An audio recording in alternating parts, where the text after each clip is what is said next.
እመቤታችን ብዙ ክርስቲያኖች ዓለም ላይ ያሉ ክርስቲያኖች ቅድስት ሆይ ለምኝልን ብለው ሲጠይቋት እንዴት ልሰማ ትችላለች? እሷ ፈጣሪ ናት እንዴ ብለው የሚጠይቁ ብዙ ሰዎች አሉ። እግዚአብሔር በረዳና ባገዘን መጠን ስለዚህ ሐሳብ አንዳንድ ነገሮችን ለማንሳት እንሞክራለን። ሁላችሁም ይህንን ቪዲዮ ኮፒ ሊንክ፣ ሪፖስት፣ ሼር ማድረግ እንዳትረሱ። በመጀመሪያ ደረጃ እመቤታችን ፈጣሪ ናት ብለን አናምንም እኛ በፍጹም። ይሄ የቤተክርስቲያን ትምህርት አይደለም። ኦኬ፣ በአንዴ ሁሉም ቦታ የመላ በአንዴ ሁሉንም መስማት የሚችል በባህሪው ማን ነው? እግዚአብሔር አምላክ ብቻ ነው። ይሄ የቤተ ክርስቲያን ትምህርት ነው። ታዲያ ድንግል ማርያም እንዴት ትሰማለች ነው ጥያቄው። በመጀመሪያ ደረጃ እመቤታችን ትሰማለች የምንለው እግዚአብሔር አምላክ በሰጣት ጸጋ ነው ብለን ነው የምናምነው። ይሄን የቤተ ክርስቲያን ትምህርት። እስቲ መጽሐፍ ቅዱስ ላይ አንድ ክፍል አንሳላችሁ። ሁላችሁ መጽሐፍ ቅዱሳችሁን ክፈቱና ዮሐንስ ራእይ ምዕራፍ 1 ቁጥር 10 ላይ የዮሐንስ ራእይ ምዕራፍ 1 ቁጥር 10 ላይ ሄዳችሁ ተመልከቱ። ዮሐንስ እንዲህ ብሎ ይናገራል። ራእዩን ከማየቱ በፊት እንዲህ ብሎ ይናገራል። በጌታ ቀን በምን ነበርኩ? በመንፈስ ነበርኩ ብሎ ይናገራል። አስተውሉ። በጌታ ቀን በምን ነበርኩ? በመንፈስ ነበርኩ ይልና ሁላችንም መጽሐፍ ቅዱሳችንን ከፍተን ዮሐንስ ራእይ ምዕራፍ 5 ቁጥር 12 እና 13 እናነባለን። ኦኬ፣ እንዲህ ይላል።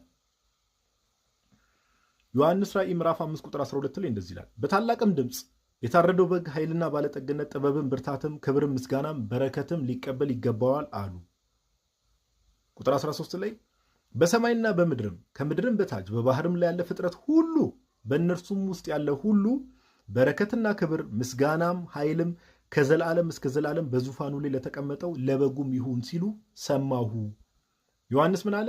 ፍጥረት ሁሉ ለእግዚአብሔር ምስጋናን አምልኮን ሲያቀርብ ምን አለ? ሰማሁ አለ።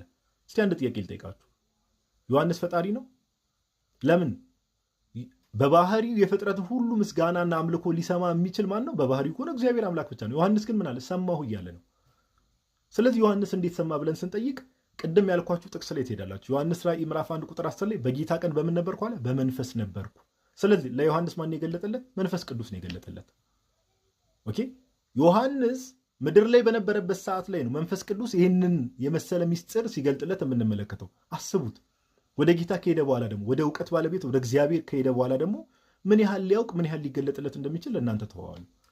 ኦኬ፣ ለዮሐንስ እንደተገለጠው እመቤታችንም ዛሬ ደግሞ እግዚአብሔር አምላክ በሰጣት ጸጋ ክርስቲያኖች በሙሉ የሚጠይቋትን ጥያቄ ተሰማለች ብለን እናምናለን። አሁን ወደ ቤተክርስቲያን አባቶች ምናምን ትምህርት ከሄድን ብዙ ነገር ማንሳት ይችላል። እሱም በሌላ ቪዲዮ ይመጣል። በደንብ እናምናለን። ኦኬ፣ ለዮሐንስ የገለጠ አምላክ ለእናቱ ለድንግል ማርያምም ይገልጣል ብለን እናምናለን። ስለዚህ ክርስቲያኖችም ካሁን በኋላ እንደዚህ አይነት ጥያቄ ስትጠይቁ እንዴት ነው ድንግል ማርያም የምታውቁ ከተባለ እግዚአብሔር በሰጣት ጸጋ ነው። ኦኬ፣ ለዮሐንስ እንደተገለጠ እግዚአብሔር በሰጣት ጸጋ ለእመቤታችንም ለድንግል ማርያምም ይገለጣል ብለን